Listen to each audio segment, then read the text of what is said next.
Rahim. Assalamu alaikum. My name is Mariam, and today I am here to present my capstone project, that is perceived impacts and coping strategies for adaptation to climate change, a cross-sectional study of rural women living in Mandi Bahauddin. सबसे पहले हम discuss कर लेते हैं कि आज की presentation का एजेंडा क्या होगा, हम क्या क्या इसके अंदर चीज़ें डिस्कस करेंगे. तो firstly we will introduce our topic. Secondly I will talk about objectives of my study, and thirdly I will discuss about methodology, and fourthly we will talk about analysis and interpretation, and the last I will discuss findings and recommendations of my project. सो अब before officially starting my topic, अगर हम comprehensively climate change के ऊपर थोड़ी सी बात कर लें, क्योंकि आई नो हर किसी को अंडरस्टैंडिंग होगी कि क्लाइमेट चेंज क्या है, बट इन माय ओपिनियन के मतलब क्या एक कॉम्प्रिहेंसिव इसकी अंडरस्टैंडिंग हम बना सकते हैं. हम कहते हैं कि जी जो लॉन्ग टर्म चेंज है टेम्परेचर और वेदर पैटर्न्स के अंदर, उसको हम क्लाइमेट चेंज कहा जाता है.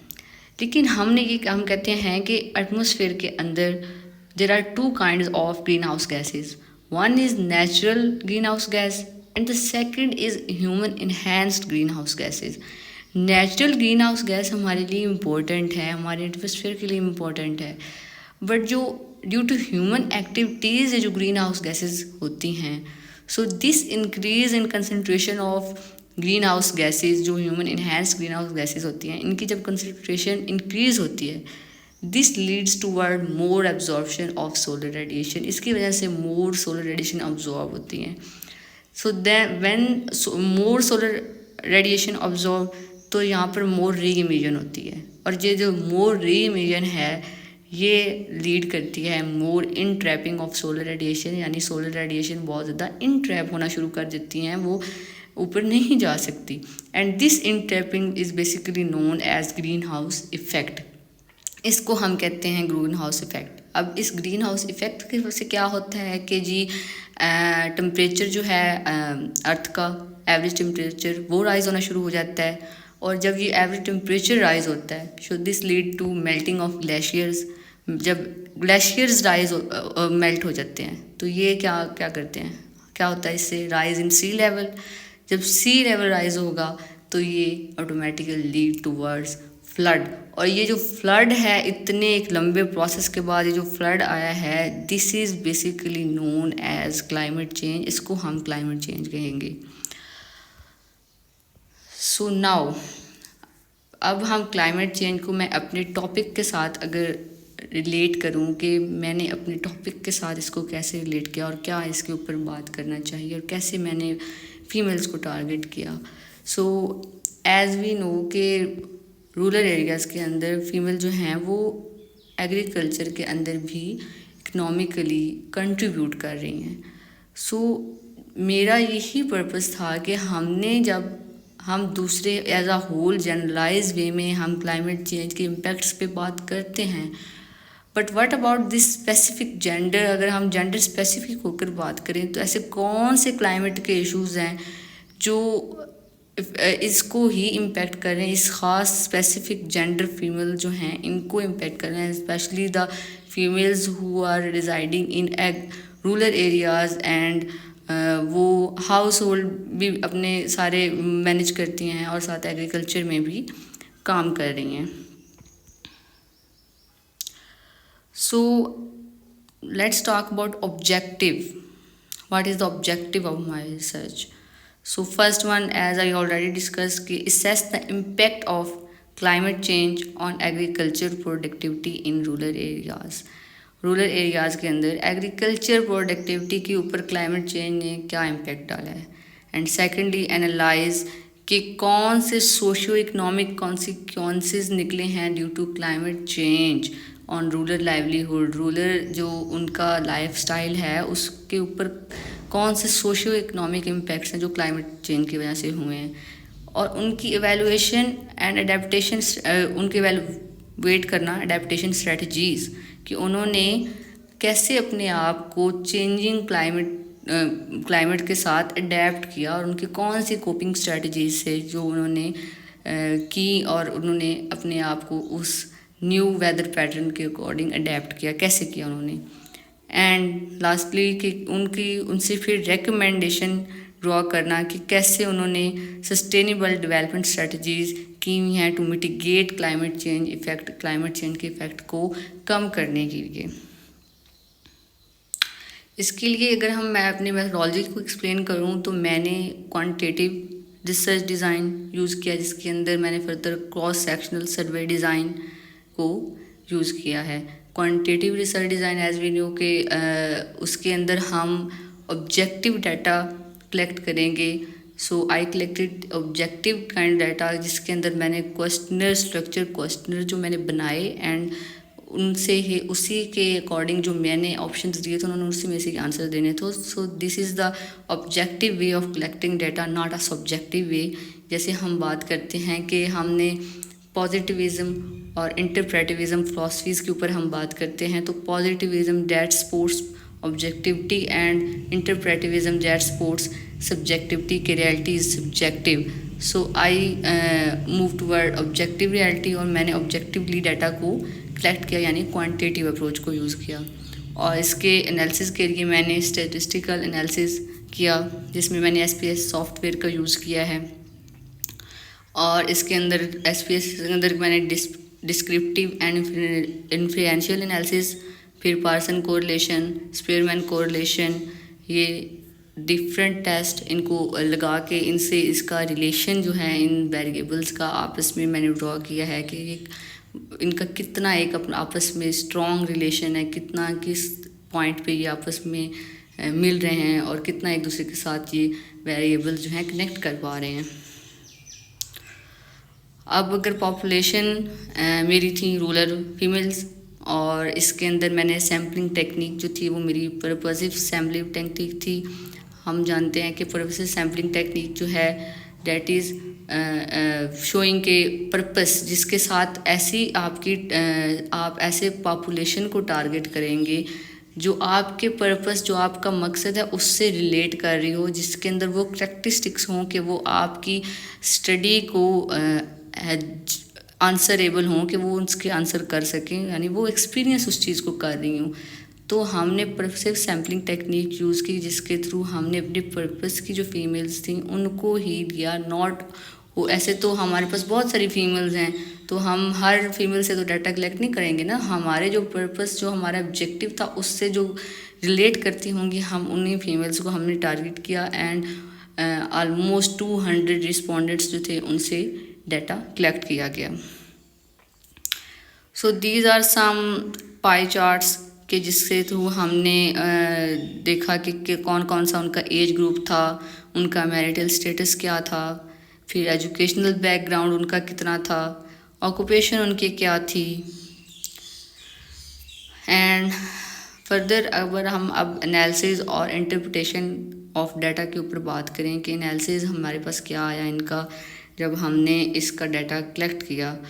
सो हमारे पास हमने 4 हाइपोथेसिस ड्रॉ किए, जिसमें हमने क्लाइमेट चेंज का डेली लाइफ को कैसे वो इम्पेक्ट कर रही है ये ड्रॉ किया। क्लाइमेट चेंज जो है वो हेल्थ प्रॉब्लम्स के साथ कैसे हो रही है वो देखा। क्लाइमेट चेंज एग्रीकल्चर प्रोडक्टिविटी के साथ किस हद तक कनेक्ट कर पा रही है और कितना एक स्ट्रॉन्ग रिलेशन है, ये हमने देखा। And then we will look at के क्लाइमेट चेंज जो है वो इसकी वजह से कौन से ऐसे चैलेंजेस हैं जो रूरल फीमेल्स स्पेशली फेस कर रही हैं। सो ऑल 4 हाइपोथेसिस जो थे वो वर स्टैटिस्टिकली सिग्निफिकेंट, यानी उनकी जो क्लाइमेट चेंज जो था उसने सबके साथ ही अपना पॉजिटिव रिलेशनशिप जो था वो शो किया था। अब इस पॉजिटिव रिलेशन के अंदर हम फर्दर देखेंगे किसके साथ पॉजिटिव वीक था, पॉजिटिव स्ट्रॉन्ग किसके साथ था और पॉजिटिव मिडिल किसके साथ था, मॉडरेट यानी किसके साथ था। तो जो स्ट्रॉन्गेस्ट जो सिचुएशन थी that was with agriculture productivity, यानी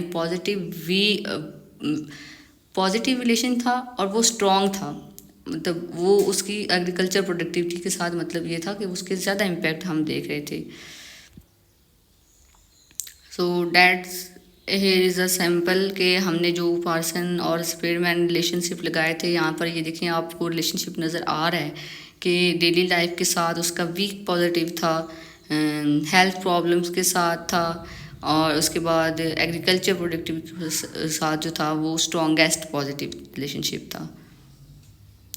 अब मेजर फाइंडिंग्स के ऊपर बात करें तो मेजर फाइंडिंग्स जो थी 46% रिपोर्ट जो थी उन्होंने किया था कि डेट राइजिंग टेम्परेचर जो थे ये उनका डेली लाइफ जो है उनकी ज़्यादा इसके ऊपर को बहुत ज़्यादा मुश्किल बना रही है। And 49.5% experience greater financial difficulties due to climate change, and 51.5% had to change their household budget because of heat related expenses, और climate change की वजह से उनको अपने हाउस होल्ड बजट को भी उसके अकॉर्डिंग देखना पड़ा और चेंज करना पड़ा कि हाँ लाइक जैसे होता है कि नीड्स एंड वांट्स होती हैं तो the people started to cut their wants, मतलब अब बेसिक अगर नेसेसिटीज़ के ऊपर भी उनको लगता है कि अगर वो भी अब मिल जाएं तो ये भी बहुत बड़ी बात है, और वांट्स की इतनी ज़्यादा उनको उस अकॉर्डिंग अब वो चेंजिंग क्लाइमेट के अकॉर्डिंग वो अपने आप को अडेप्ट करना शुरू हो गई हैं।